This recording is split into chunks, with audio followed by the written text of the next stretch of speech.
Hello there. I am Jane Sibbett, and I am here again with Shavasti for Conversations with Shavasti and Jane Sibbett on Streaming for the Soul.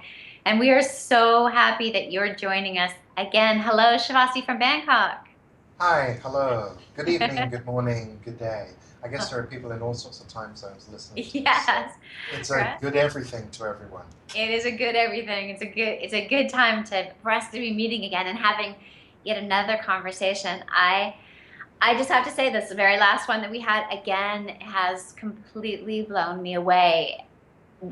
We talked a little bit about ancestors and how we've carried these things along that we may not even known about. And it was fascinating to me to be talking about a very, very distant relative with huge baggage. And I hadn't even thought about that being within my psyche or in my heart. So I just want to thank you again for the new perspective for me just to kind of open that up. And it really does make sense for how I'm conducting my life right now. And I don't know if it's even reactionary, but it's a whole new thing. And I can't wait to see where that's going to go. So thank Well, you. here's a question about that, and here's an observation, not just for me Okay. personally, but for all of us. When we have a relative or a parent, a grandparent or a great grandparent who is considered to be a bad person, let's say we have a father or a grandfather who's been in jail, or a brother that's been in jail, or a, a sister who did something terrible, let's say abandoned her children because of drug addiction or some other thing, or we have a distant ancestor like that. I think you said it was Robert E. General Robert E. Lee, right? Who's the Robert E. general of Lee. the Confederate Army. We have an ancestor who was a slave owner. We have an ancestor or a relative who's very racist, Yeah. or someone who was a murderer or a rapist, or a grandfather who sexually abused his children. How many of us are living our lives as if it were a penance for the sins of the others? And maybe not even aware of it, right? And not There's even something. aware of that. Yeah. And many of us do that. Many people who are motivated to become healers, therapists, psychotherapists, doctors even, nurses, those who are in the caring professions, quite often on a subconscious level are attempting to pay a penance for the sins of others. Those people who are overly generous, the people pleasers, who are always giving away, giving away, giving away, giving away, are Yeah. often trying to resolve something that is part of the shadow of the family, an unconscious Mm. penance. There's an attempt to pay a penance there on behalf of the family, to pay for Fascinating. something that was done that should perhaps not have been done. Just some food for thought for yourself, for Yeah, the listeners. and it's fascinating for that. I mean, in terms of that family lineage and trying to overcompensate, my own mother has been collecting gifts for years, like a whole huge room just waiting and bins of gifts and gifts and gifts for everybody in the family, like for the rest of our life in the next lifetime. So I see that's like playing out in that exactly what you were saying, that it's like as if she's playing penance, making sure that maybe for whatever she always felt a little guilty during the depression because her family had enough during the depression and they would feed people that would come to the back door, they would feed people. And so now it's like this overcompensating even though she really doesn't have it a lot. Oh, it's interesting again. And that's probably something that's come from before, right? Well, it's sometimes it's also straightforward. What if you're born into a family and your brother or sister um, has some serious illness or is afflicted from birth with some kind of congenital defect. Let's say your sibling has Down syndrome or some other illness that limits the way in which they can fully embrace life. And thank goodness over the past 20, 30 years, our relationship to those with Down syndrome has changed. We don't have to go back that far when Down syndrome children were placed into institutions, taken out of the family, even kept as a family secret. And secrets is something that I talk about a lot, the damage of secrets. We can perhaps talk about that later in the conversation. Let's do. So let's say your brother or sister is afflicted with some kind of illness. Let's say they're schizophrenic or have severe depression, or were born with some kind of physical deformity in a wheelchair. How do you give yourself permission to live fully? How do you give yourself permission to have, even though they are limited in what they can have? As a sibling. Is that what you're saying? Yeah. How are you able to say to yourself, beloved sister or beloved brother, please bless me if I'm free to live. Please smile upon me kindly if I have everything that you are unable to have. And so these hidden loyalties dictate what we allow ourselves to have in this life. And so part of my teaching is that the best solution for everyone is to thrive. Because when you thrive, then you're able to contribute to those who have less and who suffer. If you limit yourself, then there are two people suffering. Right. And so that's just suffering meeting suffering. Yes. And suffering always begets more suffering. And so when we give ourselves to be disloyal and to betray the other, in reality it's not. When we give ourselves permission to thrive, and so that is the same principle of we move into the light, we step into our magnificence, and that is the invitation for the other to join us there. But what most of us do is we go into the darkness to meet the other person in the darkness in the hope that we can pull them out. But that's not what happens. We get stuck there. Yeah. We don't have the strength or the power or the ability to drag them out. We get lost in the darkness with them. It then becomes the blind leading the blind. So these bonds of loyalty to those who have suffered, and also the negative love bonds that we can have that are tied together with guilt and shame, and this very concept of paying a penance, How many people do you know, or perhaps how many times have you said it yourself, I'm not going to be like this person. I am not going to be like my father. A million times. And especially like with my mom, I don't want to act like that. I want to evolve. But my mother blesses me, and she says, "Go do better than I did." So, but still, I have my issues. God knows. And so we say that, and invariably we end up imitating the parent that we least respect.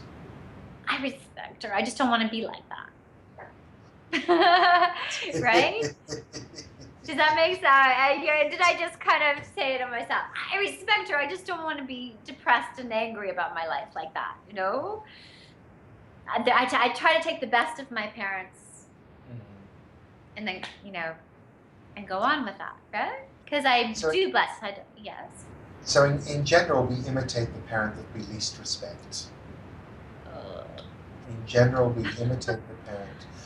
You've heard the expression, I opened my mouth and my mother fell out. I've never heard that. Is that an English expression? Oh no, I don't want to do that. Okay, so Shavasti, let me ask you. If we don't want to imitate the parent that we least respect, oh my lordy, then what do we do? How do we act in the moment? Do we bless our parent that we least respect and move on quickly? It is an inner movement. Okay. It's more than just blessing, because that blessing can come from that same place that most people try forgiveness from. Right. I am the more conscious, I am the more light filled, I am the more spiritually aware child, and I bless you, dear mother. No, I'm You very humble here. I am definitely the student, so. So, that there's great danger we can come from that. Right. So the inner movement is acceptance. That is my mother. That is who she is. And so the inner movement needs to be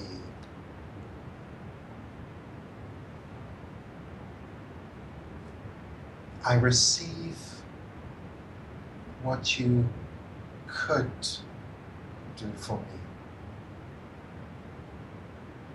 me. And the rest I give to myself. Now, hear how I'm saying that. So thank you for what you could do for me. Okay. So there's a way in which I'm saying that sentence. And so the way that I'm saying it, it contains a lot more information. Yes. I thank you for what you could do for me. So in that way, there is a recognition that there was a limitation in what could be done for me. Right. And then there's also an acceptance there. So what happens is, and I refer to it as being the love pie. The love pie? So we come into this world, and as young children, we're exuberant, we're like puppy dogs, we're full of love. We love everyone and everything until we're taught that we're not allowed to do that, and it's not welcome, and there are certain people we're not supposed to love. As I've said before, we have to be taught to be misogynist and racist and sexist and homophobic. All of that is learned behavior. It's not as we are naturally. And so there's an expectation there that our mother and our father should love us unconditionally. But they're unable to, because they were not loved unconditionally by their parents, and their parents were not loved unconditionally by the generation before. And so this interruption in the flow of love, the natural love that is there between parent and child, has been interrupted by the traumas of the previous generations. So all of the wars, all of the pestilence, all of the famine, all of the early deaths, all of the mothers that died in childbirth, all of the stillborn children, all of the tragedies, all of the people dying unnecessarily from flu, and all these things that happened in the previous generations. People were lucky to make it till 80 years old, and people were lucky if their children lived beyond 5 years old, if we go back 4 or 5 generations, where women were having 10, 12, 13, 14, 15 pregnancies, and maybe only having 8 or 9 children that actually lived to adulthood. So there's a lot of tragedy and a lot of trauma in the previous generations. And so it has to be recognized that there has been this continued interruption to the flow of love from one generation to the next. Love naturally wants to flow from person to person. And so back to my love pie, what we do is that we say, my mother should have given me a complete and full love pie. Therefore, if she only offers me a slither, or if she only offers me one tiny slice, or if she only offers me 1/4 of that, I'm saying no, I'm saying not enough. Too little, too late, not enough. And we reject it. And so by saying, thank you for what you could do for me, we're actually receiving what they could give, and receiving that fully.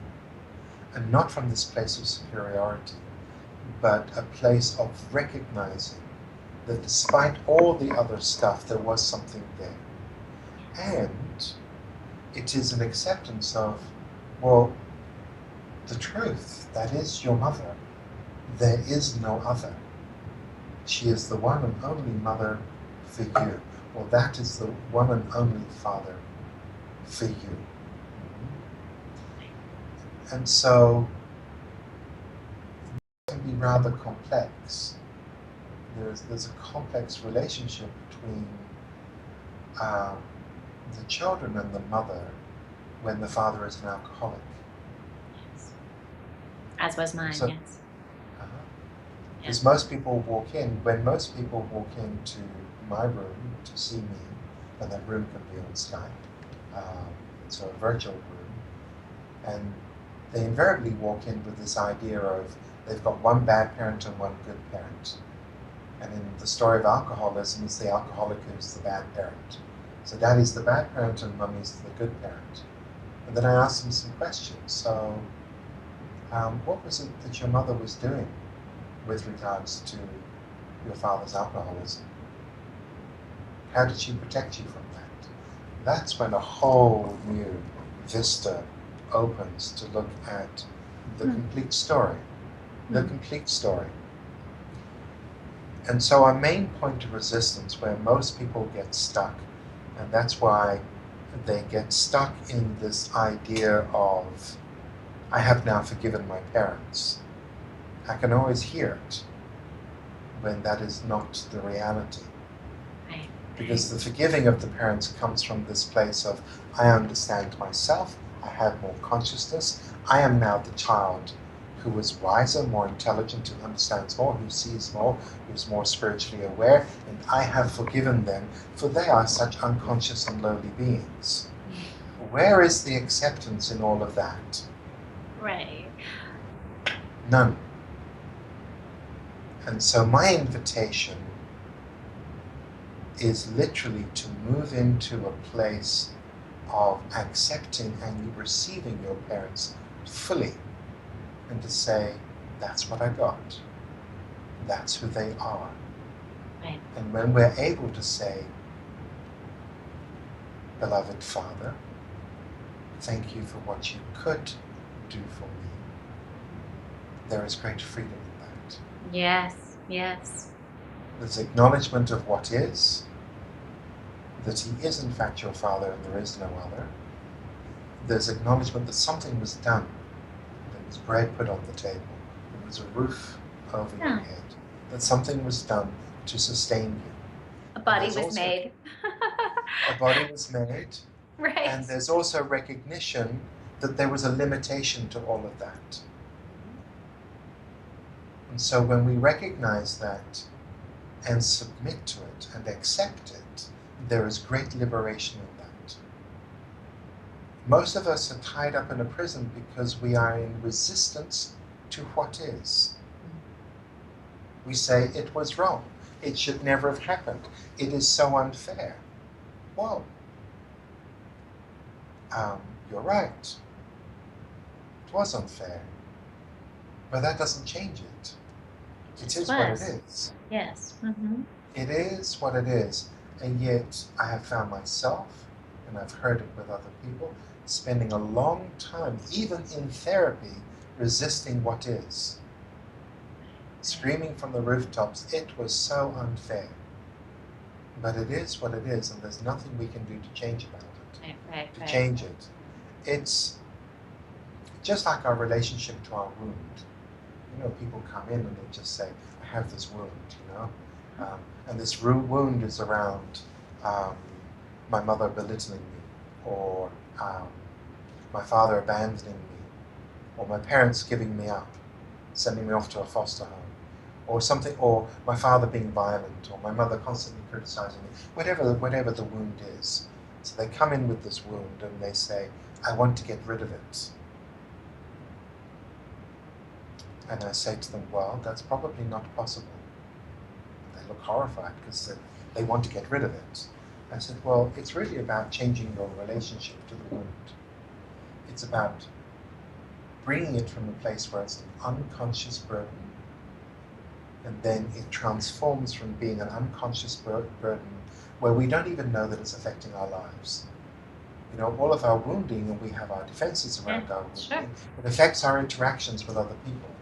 Yes. So we find ourselves with the same things happening over and over and over again. We meet the same kind of people, we have the same kind of arguments, we have the same kind of issues coming up. And so we're into this place of blaming the world. And we say, oh, all men are like this, all women are like that, all these kinds of people are like this. And why do I keep on meeting these assholes, etc., etc., etc., etc. And so we're in this place of blame. And then all of a sudden we think, well, hang on a second. If everybody I meet is like this, and this is my response to that, what do all of these different stories have in common? Well, what they have in common is me. So what's going on here? And that's when the wound starts to become the teacher. So we have an interaction with somebody, we get in our car, we drive off, and we put down the phone and we go, I did it again. I reacted to that person from the wounded place with my mother or with my father. I responded to them as if they were my father. And so rather than just being annoyed with them for this little thing, they then got the whole story. They got the full force of my emotional reaction as if this was my father and the original wounding that took place. And that's not fair. But we get it after the event.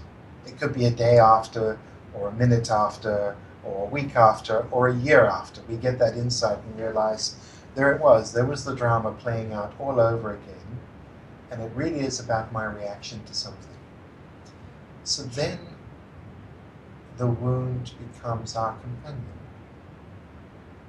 And we don't want the wound to go away. Because when we allow the pain of our childhood to walk beside us as a friend, it informs us of how to live compassionately. So when we allow our wound to walk beside us as a friend, as a companion, informing us about compassion. And so in that moment, I could be in conversation with you and realize that there's an old trigger there. And I can say, you don't need to go there, just breathe. This is not your mother, this is Jane you're talking to. And she's just simply said something or pulled a facial expression or expressed an attitude towards something that reminds you of your mother, and so there's that trigger. So don't go there, just breathe and stay present. Breathe and stay present. So Shavasti, how does it, so I feel like this should be necessary work to do before one enters into a relationship with everybody. Everybody. It's like marriage counseling 101. It's like relationship, whatever. It's because so many of us are acting out of these wounds that we haven't been aware of. So maybe we start a whole tour of marriage counseling. Shavasti, like, okay, let's clear the slate. Let's all start acting from the present, not from our wounds, but from our compassionate place for these things. It's amazing. Well, the first step is really acceptance. Most people do not accept their wounding. Yeah. It's wrong and it shouldn't have happened. I first really began to understand fate and the importance of fate and why we shouldn't resist it when I began to look at my own parentage. Yeah. So my father was an officer in the British Army, and my mother comes from Gibraltar. And as you probably know, Gibraltar is a former colony of the UK. And so I had a very, very difficult relationship with the UK and in fact with my father. And my childhood was in the 60s, and so I was still in that era where there were these maps of the world on the classroom wall, and it was all coloured pink, to represent the British Empire. And so I grew up feeling somewhat ashamed of the empire, that it was bad. I could see what was going on. I remember once when I was very, very young saying, isn't colony just a polite word for having stolen somebody's country? Saying that. You said that? Yes. I bet your teacher loved that one. Oh, that went down like a lead balloon. Um, and then I realized that my father came from the colonizing country and my mother came from the colonized country. And I said to myself, if I stand back and say that should never have happened, that the empire should never exist, that it's evil, it's bad, and should never exist, then I negate my whole life, because I'm a product of that. Yes. I'm definitely a product of that. And so who am I to challenge the greater wheels of fate? Who am I to challenge? That is the Doberman, that's the Chihuahua barking at the Doberman. It's like, what is the point? Yeah, right. I mean, the wheels of fate that turn to create something like the British Empire is far bigger and far more important than puny little me. What is the point? And the fact of the matter is, all of us have been created out of these wheels and turns of fate. Look at the life that you're living. And you're living as a modern citizen of the United States that is a nation that was built upon the difficult fate of many, many other people, and has a fate with my country of origin too. In many ways, the United States is the child of the United Kingdom. Bastard stepchild. Yes, yeah, if you want to call it that. Right. And so these wheels of fate need to be respected.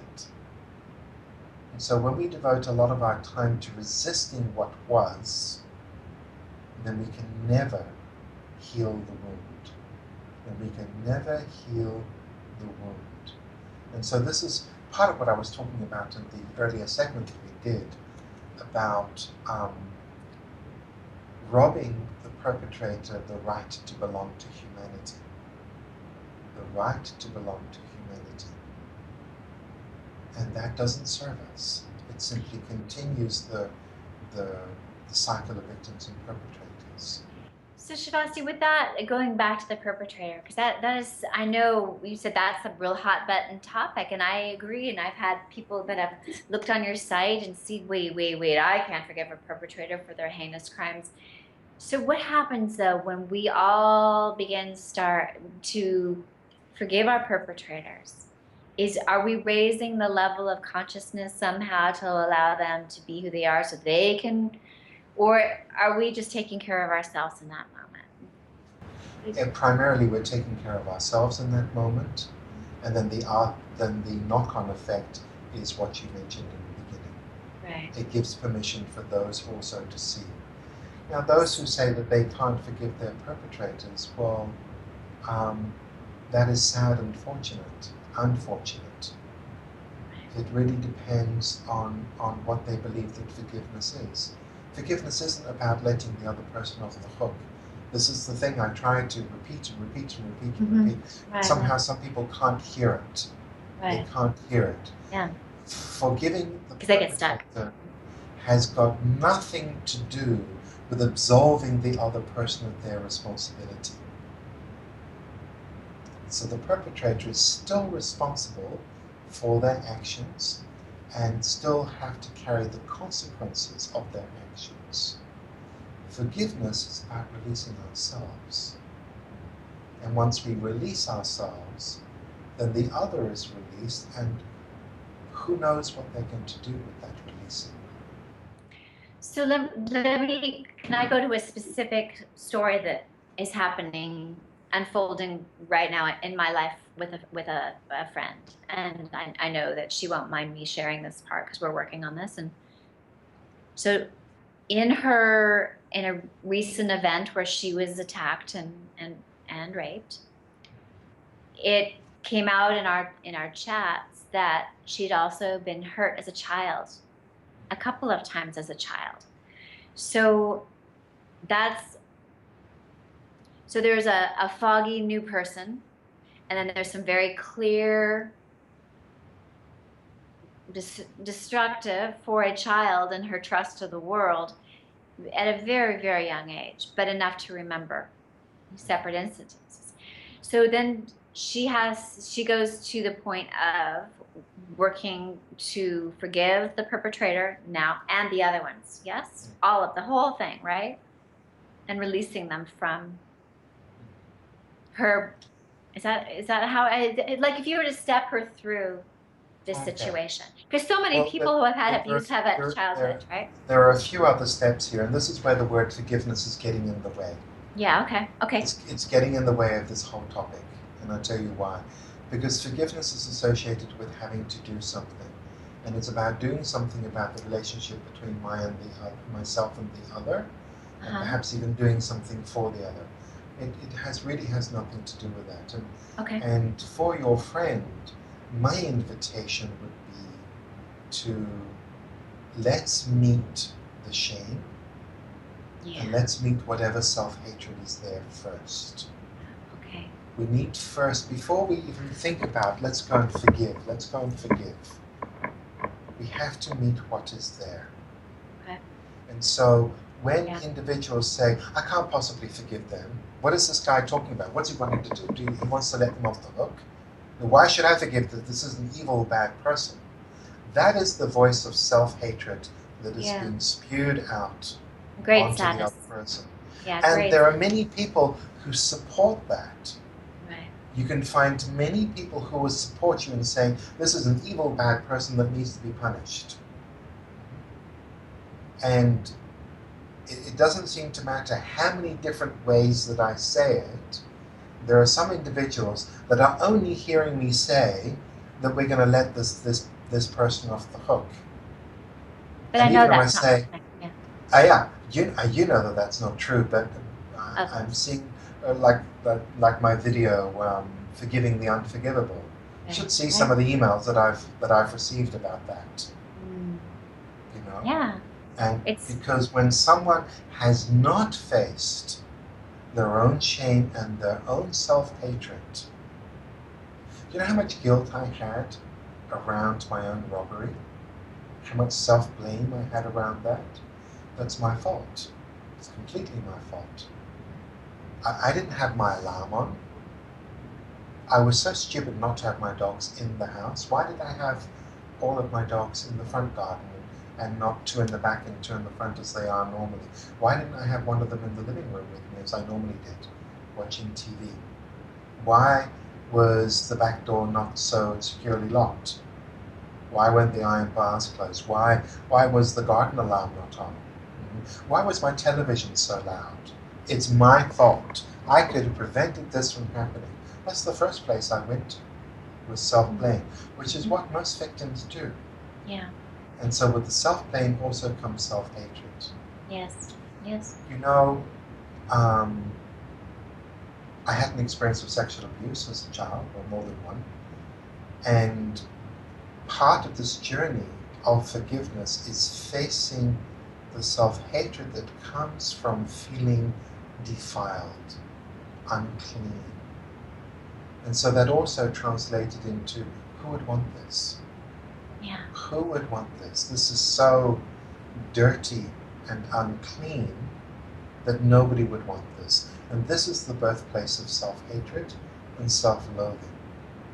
And so the difficulty in forgiving the perpetrator comes from this place of self-hatred.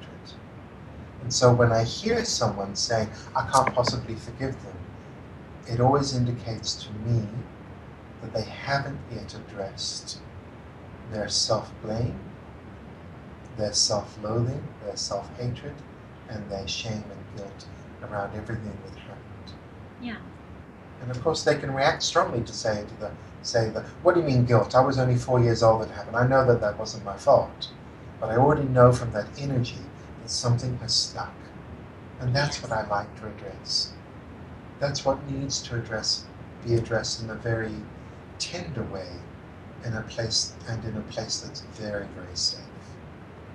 I'm not about telling people you should forgive. It's not about that. It's not a command, it's not a rule, it's not a regulation. It is an invitation, an absolute gentle invitation to move to truth, And the truth is, when we can't forgive someone, then there is more than likely there a piece of self-rejection and self-hatred that is yet to be met. And when it does, the forgiveness becomes a moot point. It doesn't even need to be done. It just simply dissolves along with the self-hatred. As the self-hatred dissolves, the heart opens and it's go on your way. So it's just the recognition of the self-hatred. Is there another step beyond that, or is it just like I see this pain and there needs to be a safe container for that. Right. This is not mental work. So there are many things that we can't do on our own. And that's why I work in groups, and that's why I work with people. Some people are able to do it on their own. Right. Just sitting with the self-hatred, meeting the self-hatred, and asking yourself, is that really, really true? Yeah. Is it really, really true that I'm that loathsome, that I'm defiled, that I'm dirty, that I'm unlovable, that nobody would want me?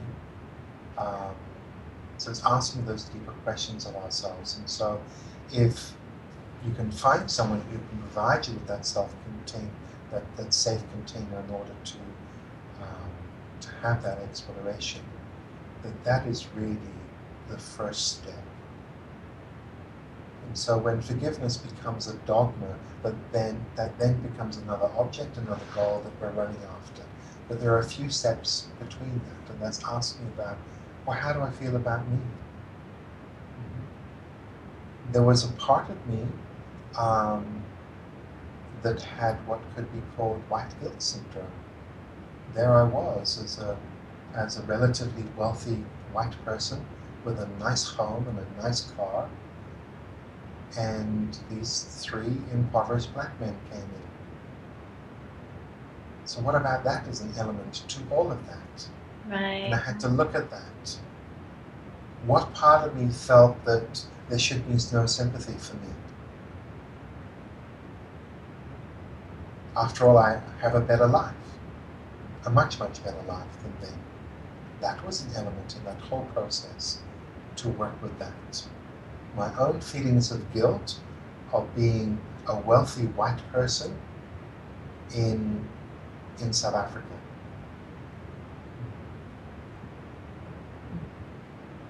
And so this is what I mean with the invitation to truth, to ask the important questions. And so the question of forgiveness is multifaceted. And when we attempt it from, oh, I should forgive them, as if it's some kind of Christian or Jewish command, some kind of religious edict that we should forgive. And it invariably comes from a place of patronizing superiority. It's not real, it's not authentic. But when we ask the real questions, the deep questions, well, how do I feel about being a wealthy white person when the majority black population are very poor? How do I feel about that? Do I feel that in some way I don't have the right to be a victim? I don't have the right to complain? There were certainly those elements to it. Then there was the grieving and the mourning for them. What kind of life have they led? What part did I play in a general society that allows individuals like that to become completely disenfranchised? As I said, I looked into one of their eyes, and there was no one at home, meaning I could see no conscience, I could see no awareness that he was actually doing something that was hurting me. So no contact with self, and that shocked me. And I'd spent a good deal of time mourning for them. For them, that was part of my process. To say collectively, we seem to be so willing to abandon people, to truly abandon people, and then throw them in prison afterwards. If Okay, so if we have this information right now, and let's say we find ourselves in a really dramatic situation like that. I'm not going to say it's good or bad, it's just pretty high contrast. Is there something that one might be able to do in that moment to call the person's best self forward? Is there anything that you can see having this body of knowledge now that we could do to straight on address it in the present moment like that? Let's say we were faced in that. Or like the way that you had said to breathe through it with someone who's triggering a mother response. Well, Is there?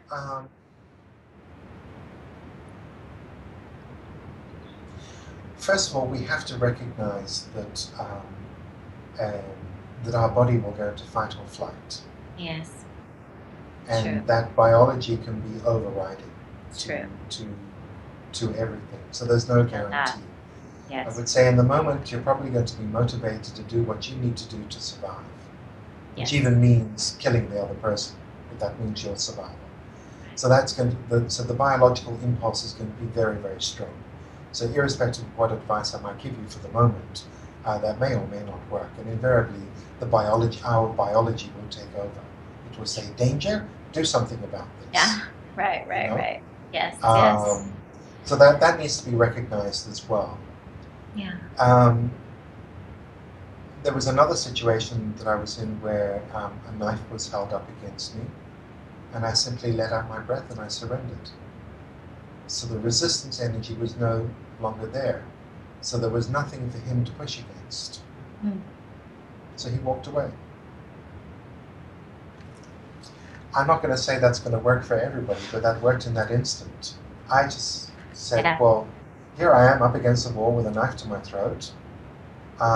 What can I do about this? Nothing.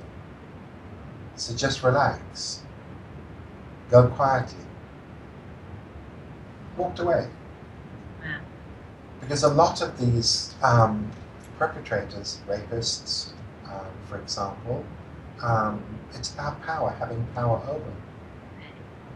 It's the spoils of the fight, so to speak. And so when you give up resistance to it, very often, the charge is gone. For example, if you know somebody who tends to be very aggressive, likes to have an argument, if you give them no resistance, they have got nothing to push back against. True, very true. And so that can work in these instances as well. But I would say that the body takes over. I'm thinking of an incident that I saw. Again, it was in Africa. There was a road accident. It was pretty horrendous. It involved a passenger bus and a truck, etc. There were people lying all over the place. And I stopped my car and I got out of the car. There was the petrol had flowed out of the bus onto the road. There was somebody smoking, and I said, "Sir, put out that cigarette. Madam, do not move her. She could have a broken neck. You, call the ambulance right now. I want you to make a backup phone call as well. So we need 2 people on the phone. Do that. Move them. Don't do this. I went completely in charge. Everything. Done. After I saw that everything was sorted out, I got into my car, drove 2 kilometers down the road, pulled over, and then burst into tears. Right. Then I allowed myself to feel the enormity of what had happened. Right. And so, again, there was just my survival response took over. And that's what happens. You know that as a mother. I'm sure you've done things for your children where in the moment you're not even thinking about what you're doing is impossible or you're incapable of it. You just do it. And then it's afterwards you go, that's when we allow ourselves to feel things. And so for me, a lot of my work is what we're going to be doing afterwards. What are we doing afterwards? And what's the journey that we need to take? Well, I hope that the journey that we need to take is to have another conversation and to invite people to a workshop with you, Shavasti. I am excited to hear that there are people that have already seen these conversations and have seen about hearing about it, and they would like to join us. So I invite you to come to California and many other places in the United States, and I Oh, hope. thank you. I would love to. Love to go. I'm so grateful for your insights and your wisdom. I know they come from a deep place, and so grateful. So thank you, Shavasti. Thank you so much. And I also want to say that I'm not Yes. here to convince people that I'm correct about something. No, I'm just simply here to share my experience, and if you could take it and use it in some way for yourself, if it has meaning for you, then I welcome that. Yes. And if it doesn't, I'm not here to argue with you.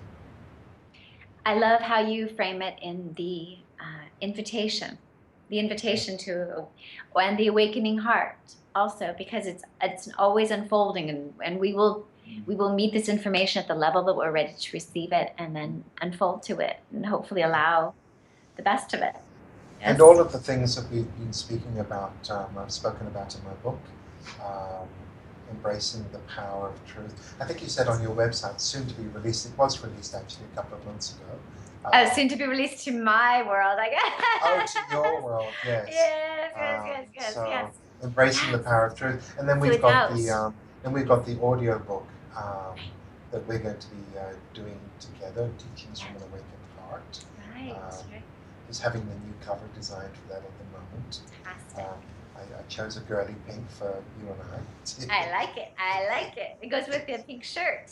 Yes. So I awesome. look forward to our next conversation together. Oh, yes. Thank you so much, Shavasti. We will be back again on Streaming for the Soul, and we will come back to you in Bangkok very soon. Thank you. Okay, Thank you for thank you. joining us. Bye-bye. Ciao. Goodbye.